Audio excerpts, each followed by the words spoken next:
Let's ring this bell. All right.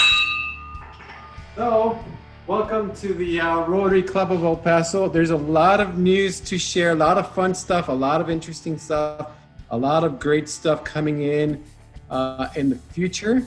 But at first, I want to stick to our traditions with invocation, pledge, and four-way test. And our very own Mayela is here joining us. Mayela, it's always great to see you, and everyone's giving you a high five or virtual round of applause. And that means we're always glad and happy to see you. So whenever you're ready, lead us in invocation, pledge, and four-way test. Thank you, Yasser. Fellow Rotarians, if you could please join me in prayer. Dear Lord, let me always be thankful and truthful in my personal and professional life. Let me tell the truth not only to others, but to myself as well. Let me act fairly to all. Let me treat all persons with dignity and respect. Let my acts create goodwill between all persons, and may I be a bridge to bring better understanding among all people. Let me live my life so that what I do will be beneficial to all. May I, with your guidance, be of service to others. Amen.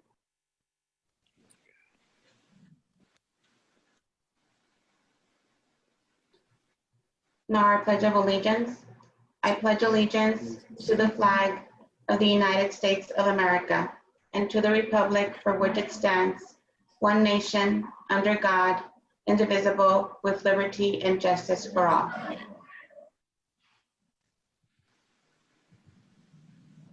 The four-way test of the things we think, say, or do. First, is it the truth? Second, is it fair to all concerned? Third, will it build goodwill and better friendships? And fourth, will it be beneficial to all concerned? Thank you. Yala, thank you so much. And guys, pretty soon everybody's going to get called upon to do invocation, pledge, and four-way test. So just a heads up. Thank you, Mayela. All right, guys. So at this point, we have a pop-up guest, and Leah Masters will be introducing our pop-up guest. And Leah, who do we got today? Today, I'm very, very happy to ask you to listen to 3 minutes from Sandra Garcia. Sandra is the Executive Director of the Center Against Sexual and Family Violence. She is a native El Pasoan, a graduate of UTEP with her undergraduate degree and her master's degree in victim service management from Sam Houston State University. It is sexual or Domestic Violence Awareness Month during the month of October, and she's going to tell us a little bit about that and what the center is doing here in El Paso. Take it away, Sandra. Good afternoon, everyone. Thank you so very much for allowing me the opportunity to meet with each and every one of you. It's very nice seeing all your shiny faces on the screen as this has become our new normal.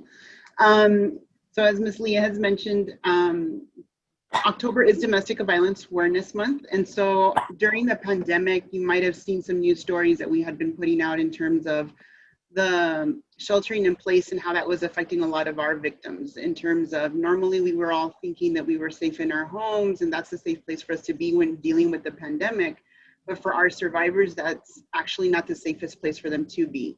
And the fear of the level of domestic violence and sexual assault really increasing in these homes was really scary to us, and ensuring that how do we get them that help. So we have continued to provide our services throughout the pandemic with some just, I call them minor adjustments, but we've done everything pretty much virtual for our non-residential, and our emergency shelter has continued services as is, and has continued to receive clients into our facility as normal, just with some CDC guidelines that we've been ensuring that we follow, along with face masks and cleaning and those type of things that you can imagine, along with social distancing. So for October, one of the things in our themes is a couple of things. We wanted to put out a couple of different news stories. So we had something that came out on El Paso Matters. We'll have an article in the Ink.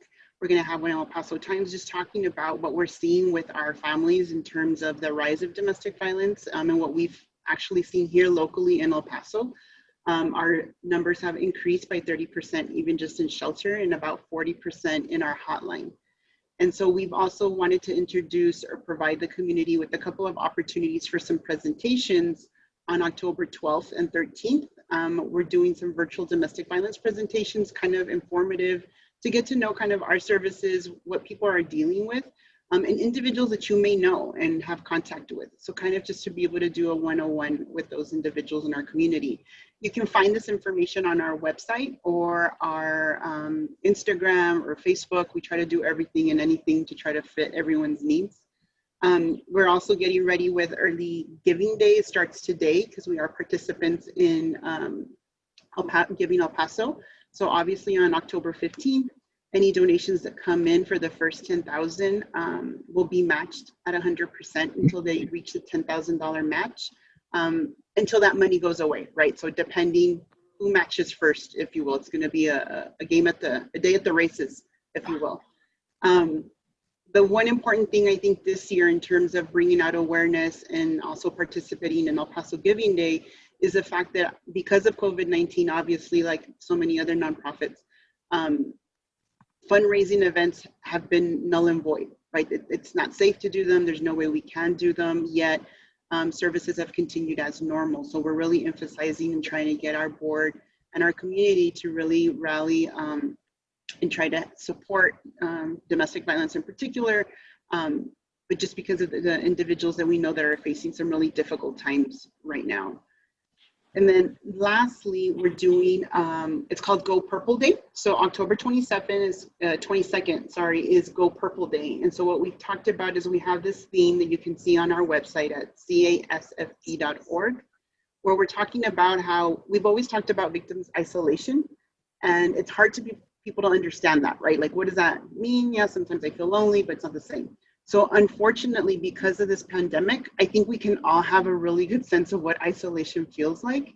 And really that perspective of this is what our victims live with day in and day out. And so for us, it's out of the ordinary, and just the level of frustration that you feel and almost wanting to like run out of your skin sometimes just to go anywhere is something that they often feel on a day-to-day and don't have access to many services, especially depending on their relationship. And so the Go Purple Together campaign is really the opportunity if you wanted to buy, it's kind of like a virtual event. If you wanted to buy a t-shirt or a face mask that comes with some goodies, you can do so on our website. And then we ask you to, it comes with a little poster board that we can even mail to you if you want to come by and pick it up, whatever is easier. And then we ask you to take a picture with it, right? And just say, a word or whatever, that what does that mean to you in particular, since so many of us have been affected. And then we want to go ahead and post those on our website to share with the community and try to get El Paso to go purple along with the rest of the state. So with that, I do thank you for your time. I'm trying to be very respectful of your time because usually I can blab forever. I could go a couple of hours if you let me.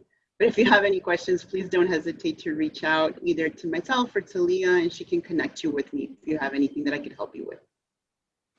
Thank you, Sandra. Wonderful to have you. Thank you for shedding light on the situation and of domestic abuse. And thank you so much for being part of our program. No, thank you for the invitation. It's my pleasure. Guys, last week, what a phenomenal job. And I think I see Mike logged in. I'll hand it over to him for a few seconds here. But what a wonderful event. The El Paso Wine Fest curbside. Mike, I'm not sure if you want to speak a couple of things here, but it was such a success. If not, I'll speak on it. Okay, I think Mike might be offline, but jump in anytime. Mike and the Wine Fest committee had a goal of selling 50 meals. We finished that day with 46. And what a wonderful, I'm serious, the food was excellent. You see on social media, people were taking pictures of the plates, how wonderful it is, what a great value. Dinner for two, $95, a bottle of wine. It was a tremendous success, this program. And we raised, I think, about $800 for our club. And then this is going to go to good projects, maybe the bicycles or different things. But It was a great $800 fundraiser. We were there a few hours. It was great seeing Rotarians pass by. And here's a couple of pictures. Mark was there, Ames Davis, Teresa, Arlene, Mark Mathis, and I saw a lot of Rotarians, a great opportunity to see everyone. We had such a wonderful time. It was true success.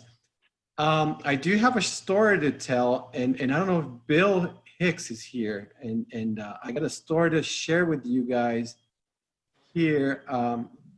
But actually, I'm going out of order. Before I go into that, we had a raffle, and I want to show you guys a quick video of the raffle. We had a raffle. Apparently, there's a drawing, and let me show you guys this real quick. There was a drawing for the raffle, and we are here at Dragonfly with our first curbside wine fest. And she has been very gracious and his lovely wife. Thank you so much. Thank you. And now we're gonna draw for lucky winner. Okay. G, pick one. I think I cannot. That's okay. There you are.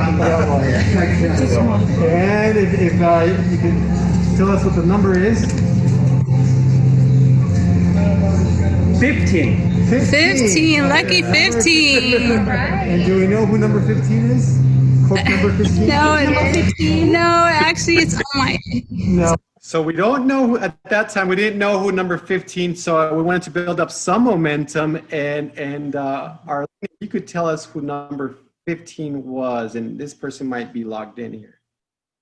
Okay, number 15 starts with an M, and the last name starts with an M. Is Mark Mathis. All right, Mark, congratulations, and remind me what the drawing was for. The drawing is for a free dinner for our next restaurant. Right, good job, Mark.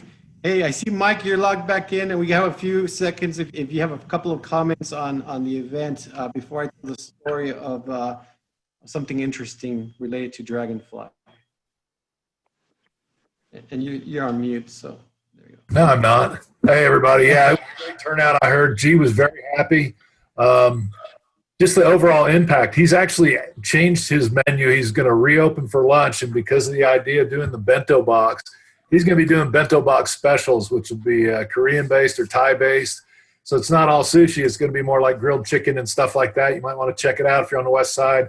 $10 a plate is the starting price, and that's going to be smaller portions naturally, but it was all, the food was amazing. I was surprised, and I'm really excited because this Friday, Andy and I are going to go down, and Chris, and we are going to meet with Rudy Valdez from Crave / Independent Burger / Maolam and all the other restaurants. We're going to be down at Tabla and recording for the first week in November, where we will have our next drive-up curbside wine fest dinner.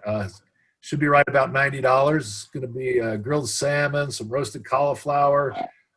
He's doing his tuna tostadas for an appetizer, and I believe he's pairing that with a Riesling. So check out the video next week. Andy, I'm sure will have it up by then, and look forward to seeing everybody out there at this next one. I know I'll be in town for it, so we'll see you then. So I just wanted to confirm, is that going to be Ruli's on the east side or Ruli's on the west side? I get confused. I just wanted to make sure. So Crave, you mean Crave on the east side or west side. And actually, right now, they're going to plan on delivering at Tabla.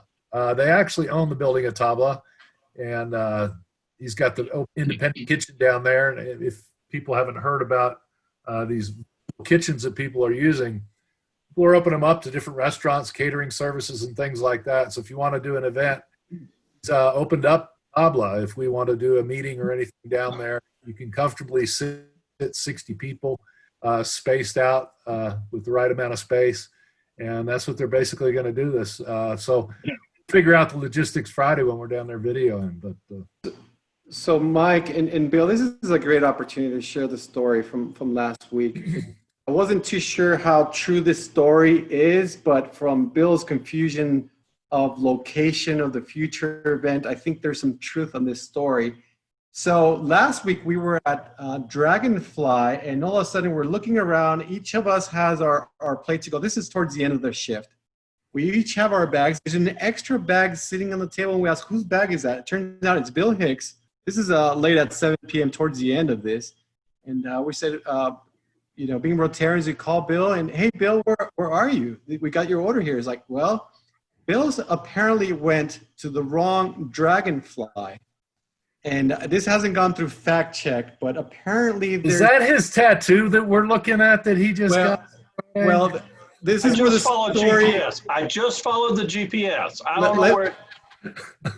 Let me finish the story, and we'll try to clear this up with Bill, how true it is. So apparently there's a Dragonfly tattoo parlor on Montana. And apparently this is how it went. And I'm going to do my Bill Hicks impersonation because Bill has never seen it. So Bill, thinking he's going to Dragonfly restaurant, ends up at Dragonfly tattoo parlor on Montana. And this is Bill. Yes, good afternoon. My name's Bill Hicks. I'm here for the Rotary Club of El Paso to pick up my order. So he said, yes, sir, come right in. They just looked at him, come right in. And so, you know, this was such an interesting story. I called the Dragonfly Tattoo Parlor, and they confirmed, yes, there was a Bill Hicks here. He did get a tattoo on his lower back, and they were gracious enough to share this tattoo here with us, with him, and his lower back. That's, Bill, I'm not sure how much truth there is on that. Woo, Bill. All I can tell you is I entered Dragonfly in my GPS and I just followed it, and that's where it took me. I don't know. I ended up on the east side. I don't know. I just entered it in GPS. I don't know. Explain that to Debbie when she sees that tattoo. So the point is, as Mike pointed out, it is Crave next month, first Thursday of the month, but it's going to be downtown at the old Tablas. We're going to repeat that every meeting. But make sure you know ahead of time where the next event is. And by the way, guys, so make sure you guys get your tickets early on because this is going to sell out. Next up is... Just include the address with the advertising. That's all I ask. Just include the address. All right. Furthermore announcements, guys, we'll include that address for you. I'll drive you there. The bike drive. Our next pop-up project number 4 is the bike drive. I got confirmation from Leah and Carl Heimer as well that there's some bikes available for us to be part of this bike drive. October, November, bike drive. Around November, we'll fix them up if they need to be fixed up. And December, we'll be handing them out for the community in need. So if you have a bike, you want to donate some money, you got some helmets, you want to buy a helmet and drop it off the Rotary office. This is pop-up project number 4. All right, so next up is, as Sandra Garcia pointed out, is El Paso Giving Day coming up. There's early giving has started today, and I'm very excited about this because I work for El Paso Electric, and they're going to match 50 cents to my dollar. So I started doing some numbers. I'm like, how many bikes could I buy with that, you know, for Rotary? So I'm going to make a donation, and my employer is going to make a 50 cent per dollar match. So I'm very excited about this. El Paso Giving Day, we are on there. Make sure you guys look at your different organizations and contribute to this event. All right, so moving on, we have a member series, and our member series for today, member showcase series, is our very own Paul Coleman. And Paul, it's good to be seeing you lately. You donated blood. We've seen you in meetings, and it's a little bit about Paul Coleman. When I think about Rotary, I think about service, and service really is part of the DNA of our company's history. Sun Travel was founded by my grandmother, Helen Simple, back in 1965. And one of the original investors of the company, in addition to my grandmother, was a gentleman by the name of Mike Brumbelow.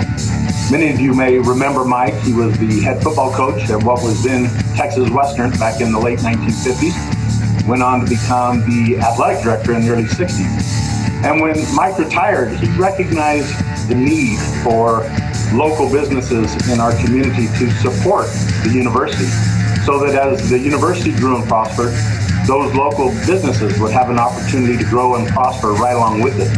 So really the foundation of Sun Travel and our reason for being is to serve not only UTEP, but also the local community in general. When I moved back to El Paso in 1994 to join Sun Travel as a third generation owner, my parents were both already very active serving in our local community. They were on a number of boards, members of many worthwhile organizations, and at the top of that list was Rotary. My mother was a member of this Rotary Club, the Rotary Club of El Paso, for many years. I believe even served on their board of directors and was one of the first women members of our club. And my father, Dwayne Coleman, was a member of the West Side Rotary Club and served as its president. So there was never a doubt when I moved back that Rotary was going to be a very important part of my future. I was looking forward to the opportunity to get involved. I saw the many special friendships that they both developed, the business relationships that came about through it, and just how much joy they received through serving. So when I came back in the mid-90s and joined Rotary Club of El Paso, I immediately got involved and was fortunate to serve on a number of different committees, including the Celebrity Chef, which later became our Wine Fest, the Sun Travel Team Luncheon, or the Sun Bowl Team Luncheon, and also the stocking stuffing.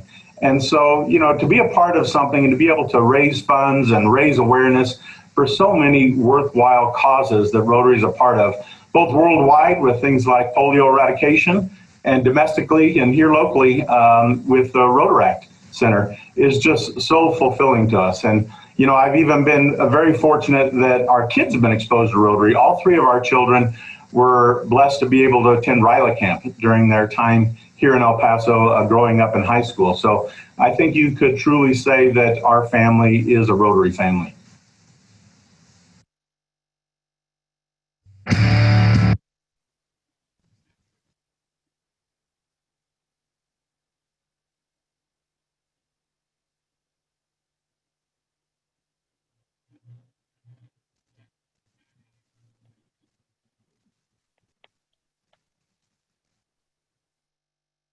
Are you muted, Nelson? Counselor, you're muted.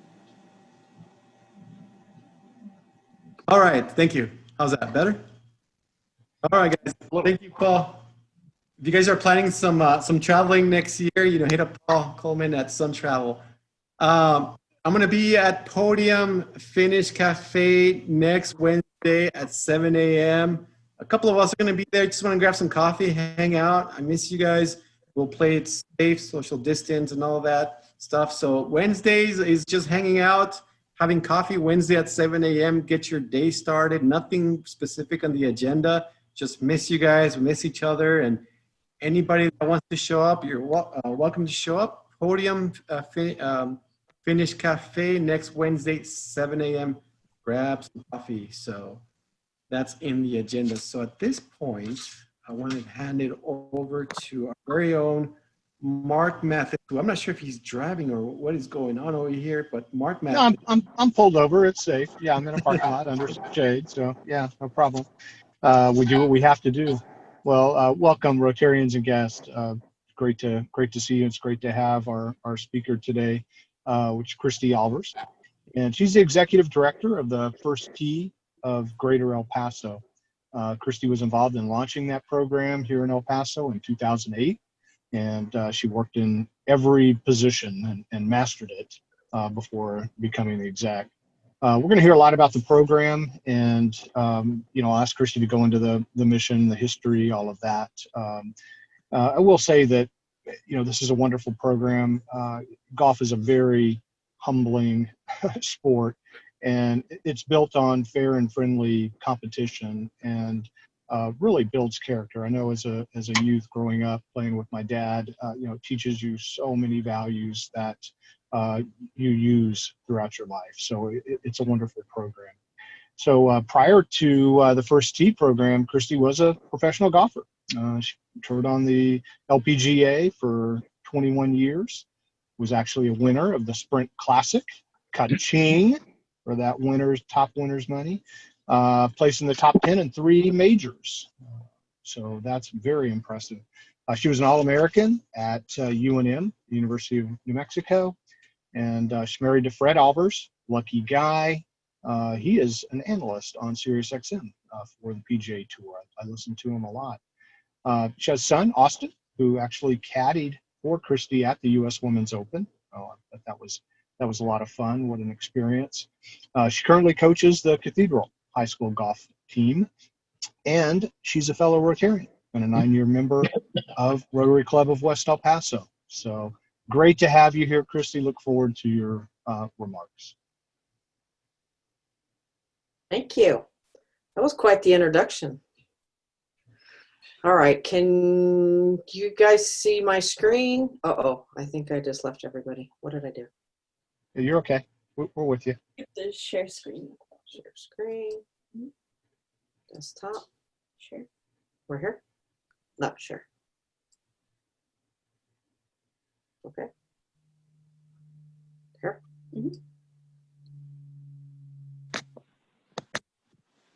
All right. So First Tee of Greater El Paso. Can everybody hear me fine? Yes? Yes? Okay. Yes. So they changed our logo on us, which we're trying to get used to it, but it's a little bit different now. So everything we do has to change along with it. So I have a video that we did about 1.5 years ago. So I would love to share that with you guys. So here it is. Walk this way a little bit more. There you go. We'll make it a little bit better.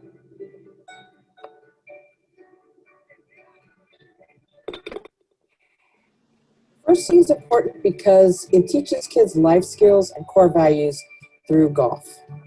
The kids are so special out here because they think that they're coming out here to learn how to play golf, but they're actually learning so much more than they would think. They learn how to play golf, but yet the etiquette of the golf course, the etiquette of being just around other kids. You'll hear it. Just use your arms, okay? We teach the core values through our classes. Each one of our classes has one of the core values somehow in it. So we teach responsibility. We teach the kids to take care of the golf course. We teach the kids confidence. We teach them to believe in what they're doing and notice the things that they're doing right. That's way better. To see the kids improving at golf every year, improving in the way they meet and greet each other. It's so rewarding to see these kids progress through the years. 2 points. This year, we had our first participant play in the Pure Insurance Championship, and it is impacting the First Tee. We had Marion Loaiza. She played in Pebble Beach and Poppy Hills in September. It was a wonderful experience. I met amazing players, junior golfers all over the U.S., and I played with Esteban Toledo, a senior golf pro, and being there, just standing on those greens, makes you feel, you get a different feeling. I've been the First Tee for about 6-7 years. Well, I just like the program that they do here is teaching us about life skills, and I like how they teach us how to do games, to play golf, and be better at the sport. I've been coming to the First Tee since I was 4. I was really nervous because I've never really been in golf. But my dad and folks that I know told my dad about this program, and he brought me here to try it, and I've been coming here ever since. Oh, that's almost better than me. When I first started, I can barely even hit the ball, but now I can drive about 250.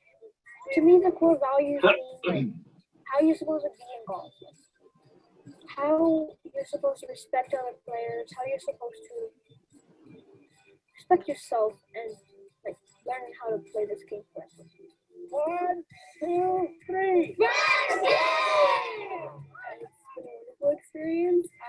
I learned how to play golf, and not only that, life skills and leadership skills, most importantly, the core values. Okay, because if I would not have been at the first team, I mean, I would have been a totally different person. That's straight to who I am. I see everything in a different perspective, and I understand people more. In school, in anything I do, decisions I have to make, my time management, and my effort into my schoolwork. If they learn how to play golf and they are really good at it, that's great. If they go on to the next level, that's great. And that is so rewarding for us also. And this isn't the first season. But for them to be a better person because of us is amazing. That's my part about the first team is getting to know new people and getting to see how I can maybe help them throughout the course along with the coaches. So it's a great place where you can learn to play golf and have fun at the same time.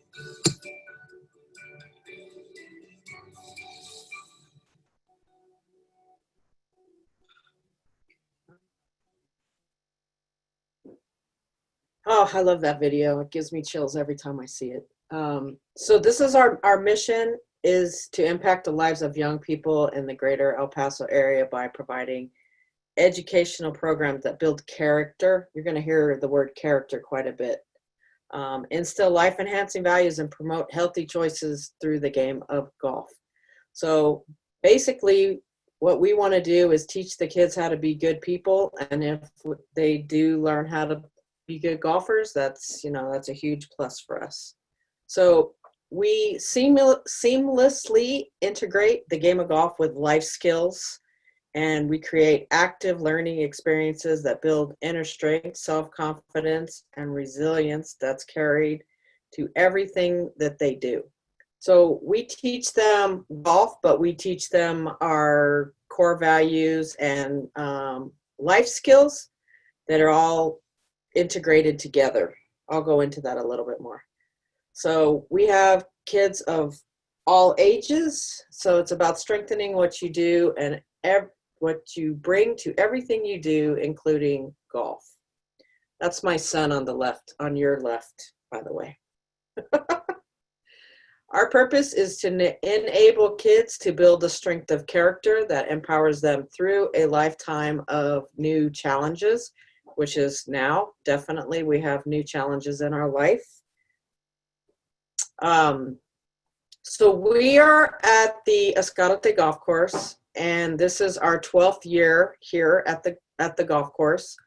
The County of El Paso, we have a contract with them, and they gave us a wonderful building to use, and we are out here, and this is definitely our home, and it's a perfect place for us. We've been here for 12 years, and we have seen more than 5,000 students come through our door, and 85% of them come back to multiple sessions, which that says a lot for us. We do not turn anybody away because they cannot pay, and we have, just shut one door. And we have discounts for the military and for siblings. Our chapter has one other program location, which is at the Fort Bliss Underwood Golf Complex. We see golf as a metaphor of life, a game with unexpected challenges and ups and downs that help build strength beyond the technical skills to play the game. Through introspective questions, interactive games, and immersive golf exercises, we design each lesson to help kids build a better understanding of themselves and empower them to strengthen the parts of them that they take to everything they do. Research proves it works.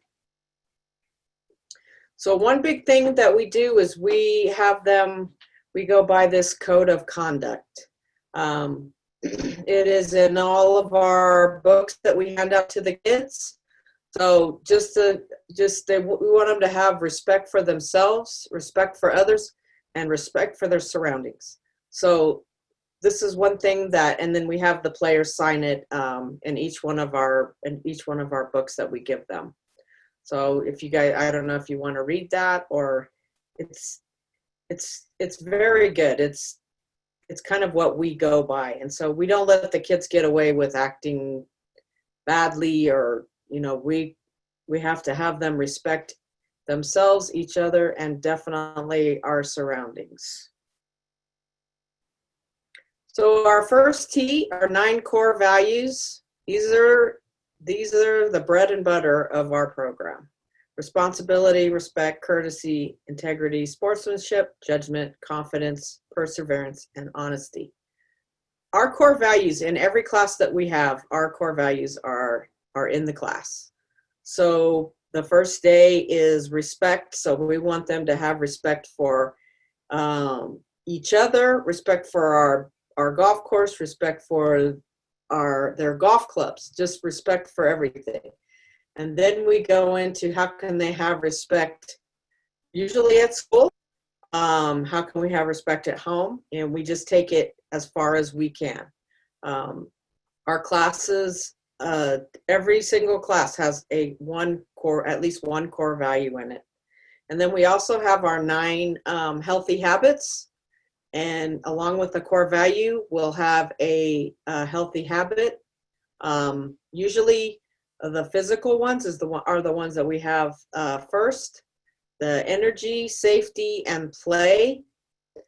Safety is one, I think we address it in every class because we need the kids to be safe, and we have to keep them safe.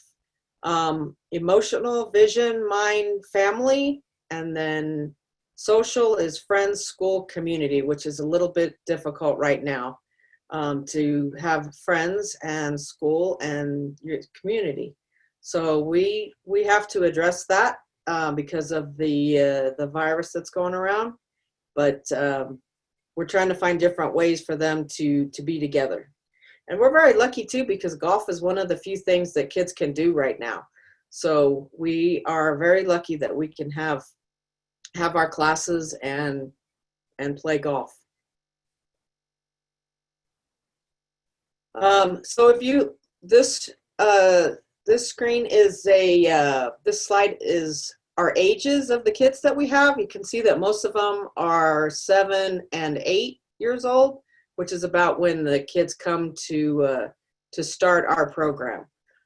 This year we've only had 269 participants.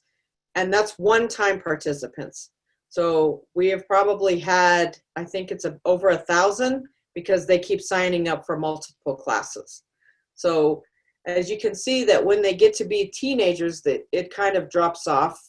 And that is one of our goals, is to grow our teenage population here, because it's really important. And when they're 12, 13, 14, they're getting ready to go into high school, and then a lot of them decide that they might want to play golf in high school, and so they'll come here to learn how to play.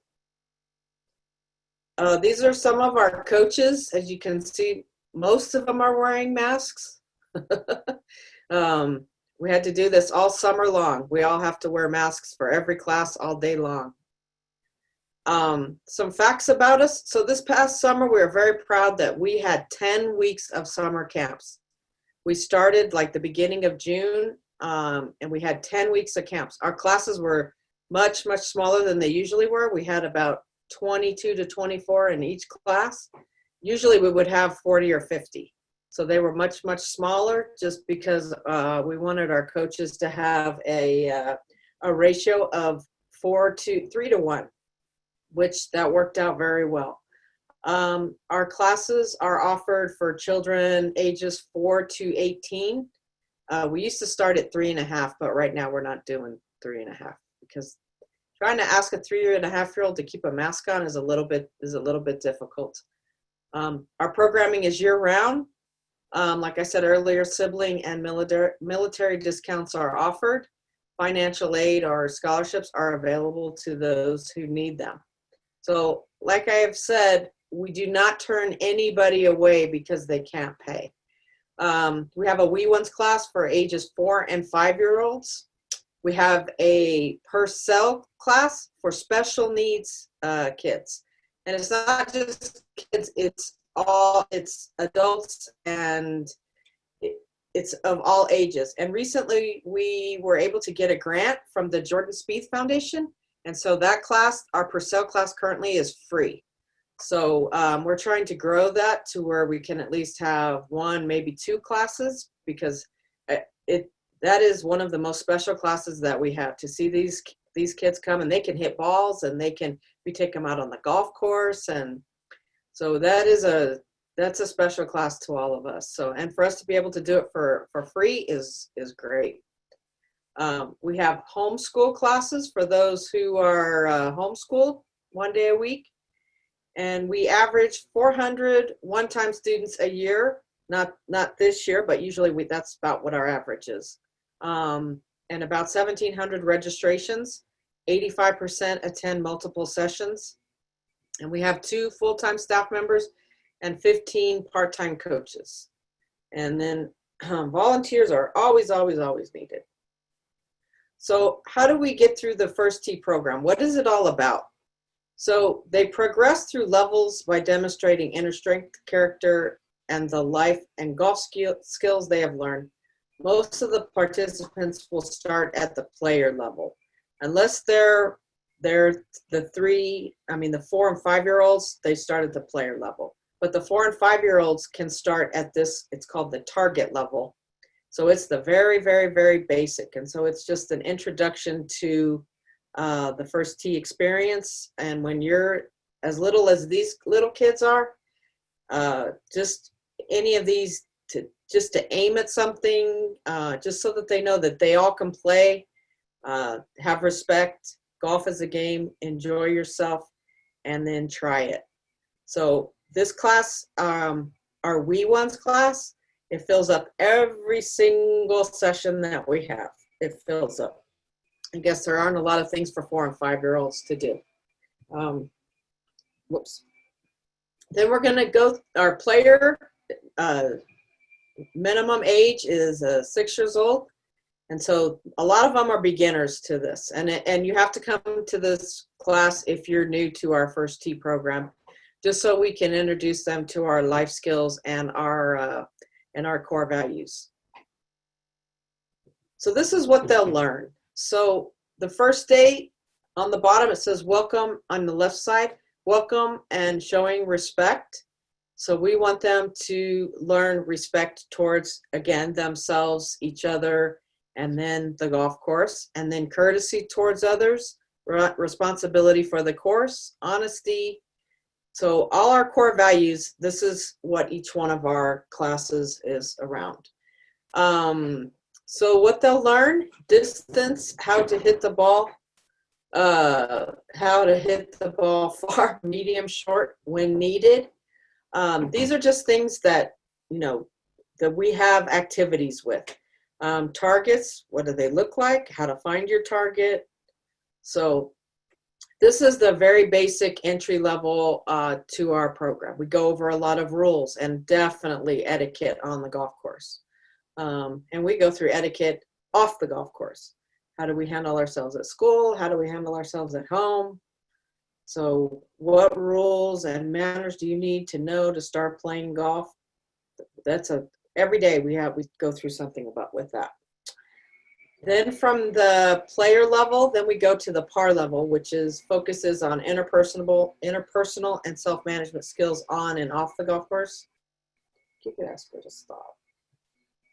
Sorry, we have somebody cleaning. And this is what they learn in the par level. And so these kids they start at age 9. More about exploring the game, more about rules. 5 steps for meeting someone new. Now, before the virus, we would teach kids how to introduce themselves, meet and greet each other. Wow, you would have thought we were asking them to clean the toilets. I don't know. It was bad. But after a while, they learned they would shake their hand, look each other in the eye, and meet somebody new. Now we're not doing that for now, although we can probably teach them how to meet somebody new with an elbow bump or just at least looking them in the eye and introducing themselves. The 3 tips for having fun are be patient, be positive, and ask for help. That's a very, very big one. And the 4, staying cool, the 4 R's. So how to, if you get mad, how to deal with your anger, or how to deal with that. And it's the 4 R's, which are replay, relax, ready, redo. So if they can learn those, that's really good. And then your personal par is more what you can do on the golf course, like, because when kids are younger, they can't all make a par. So a par to them might be a 6 or a 7. So what you will explore, the balance, the club face, healthy habits, bunkers, and what's in their golf bag, and again, rules and etiquette.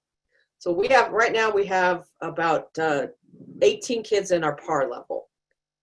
Then we go to the birdie level, which is for age 11 and up, and this is my favorite level, which it emphasis on setting goals and making them a reality. We could probably all use a little bit of that. And so we talk about what their dreams and their goals are, setting goals that are positive and important to you, setting goals that are specific and under your control, setting different types of goals, getting to your goals, and then dealing with challenges. Each one of our classes breaks out, so dreams and goals, we probably have 3 or 4 classes just on that. And then our golf skills, we have a lot of different golf skills that we teach. And then our healthy habits, we have 9 of those that go into this class too. From this level, then we go into the Eagle level, which is 13. And so they learn resilience, conflict resolution, and future planning. So we teach them how to, if they need to apply for a job, and how to apply for a job, stay well for life, building your go-to team. Now, when you're a teenager, you don't think that you need a go-to team, but it is really, really important. And many of our coaches are on these kids' go-to team. Appreciating diversity, we can all use that. Dealing with conflicts, be a go-to person, and then planning for the future. So this is the level that, we want to have our teenagers in this one. And we want people to know that it's not, that the first tee is not just for little young children. Then we have the ACE, which means that you're going to be a player for life. This is when you have completed the first tee program. We had one young lady that was in this in the ACE program, so hopefully she will complete it. This is some of our kids that are in our Purcell class. So we have Downs in Motion is who we partnered with for this for the Purcell class, and so we're hoping to just keep growing and growing and growing this program, and it's very rewarding. We have a school program that is not being active right now, but currently it's called the First Tee School Program, and the program is in 25 EPISD elementary schools and 10 YISD. The equipment that you see is the equipment that the PE teachers will use with the program. So the PE teachers teach the curriculum, and they have a curriculum, they have their own curriculum manual, and we train the PE teachers to deliver this. So imagine you're in PE and you get to learn how to play golf. That is really, really special. So we'd like to get this in as many schools as we possibly can. We also have it in 5 private schools. So last year, we probably had 25,000 elementary schools students that have the opportunity to learn golf and life skills in their PE classes. And the greatest thing is they can go from their PE classes to our green grass facility, and they're already ahead of everybody because they already know some of the life skills, some of the core values, and the basic ways of how to hold the club and how to play. So we're always trying to grow. Of course, right now it's a little bit tough, so we probably will be starting again. I want to say, hope maybe spring. So how can you help? Donations of your time or financial help are always welcome. And you can go to, we have a website. You can click on the donate button or contact us if you would like to volunteer. So does anybody have any questions? That was a lot. Hey, Kristi. Yeah, that was cool. Kristi, it's Mark. You know, I'm just curious, and I know it's hard because these are all your kids, but, you know, what do you think is the attribute that is probably the most impactful from the program? What's the thing that maybe the kids, you know, come back to you after a few years and say, you know, I learned this. This is really what stuck with me. You know what has been one of the things that has been that I have heard the most response from is when we would teach the kids to meet and greet themselves. So one time we had a fundraiser, and I had this little girl who she was definitely afraid to do it, but she got better and better. And so one of the presidents of the bank was playing in our fundraiser, and I said, "Hey, come over here and meet Mr. So-and-so." And she walked right up to him and she shook his hand and said, "Hi, my name is Kat from the First Tee of Greater El Paso." And he turns to me and he goes, she looked me in the eye and said her name. And I was like, oh my gosh. That to me, I've heard more people say that for the way that these kids can introduce themselves, look people, I mean, because these days, kids don't do that as much. And I feel like every day that we don't teach the kids to do that, we get farther and farther behind. But that is the one thing that I have heard more adults coming back to us and saying, you know, that was really impressive how they introduced themselves, or they handled themselves very well, or that was huge. That's cool. And I forgot to show one of my most prized possessions. I don't know if you can see it, but yeah. I know. We're not having that tournament this year, unfortunately, but hopefully we'll be able to do something else. So anybody else have any questions? And Kristi, you guys are on social media and yes, to follow. We're on Facebook and Instagram. Thanks to my new program director. She's spot on with that. So I didn't realize how important that was till she came on board and started she puts every schedule we have, every update that we have on there. So it's great. That's great, because we would probably need like a flyer, just like a one pager, because we run into a lot of community-based need, and this is an excellent program. Very surprising how I didn't know this existed, but this is a wonderful, wonderful program, and everything you guys are teaching, respect and confidence, and it's amazing that this program is available for our community. Thank you so much. Yeah, it is great. It is great. You know, it's very rewarding. I was very surprised at how rewarding it was. But you see one kid that acts the way that you've been trying to teach them to, or they get so excited because they hit a golf shot that they've never been able to do before. So, you know, it's great. And a lot of our kids go on to play high school golf, and, you know, I can tell that they've been through our program. So it is very rewarding. Any other questions? All right, let's give Kristi Albers a big virtual high five, round of applause, thumbs up. Thank you so much, Kristi, for such a great program and everything you're doing. Thank you. Thank you guys for having me. I appreciate it. Well done, Mark. Very good program.